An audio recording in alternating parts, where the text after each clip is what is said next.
दाने दाने पे लिखा होता है खाने वाले के नाम।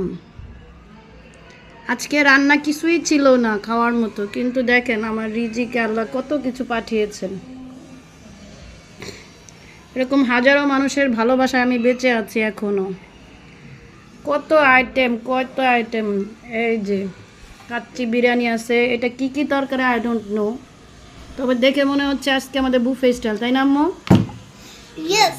রিজিকের মালিক হচ্ছেন আল্লাহ।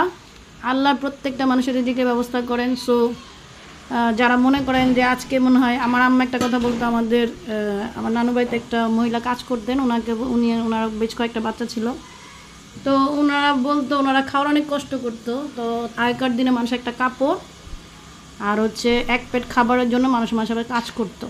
তো ওই বাচ্চারা এসে বলতো, মা হে খাইলাম আবার খামু কি? এটার মানে হচ্ছে যে এখন তো খাইলাম, এরপরে কি খাবো? তো আল্লাহ ওনাদের উপরে অনেক সন্তুষ্ট ছিলেন এবং ওনার বাচ্চারা বিভিন্ন দেশে এখন সেটেল হয়ে গেছেন, কয়েকশো কোটি টাকার মালিক ওনারা। সো এই কথাগুলোর মানে হচ্ছে এই, জানি না কোনো দিন কোটি কোটি টাকার মালিক হবো কিনা, দেশের বাইরে সেটেল হবো কিনা জানি না, তবে আজকের দিনের জন্য আই এম সো হ্যাপি। মনে হচ্ছে নিজেকে রানী। ডিফারেন্ট টাইপস অফ আইটেম আছে আমার সামনে। খাদ্য বলেন যাই বলেন, খাবার খেতে এবং মানুষকে খাওয়াতে আমার খুব ভালো লাগে।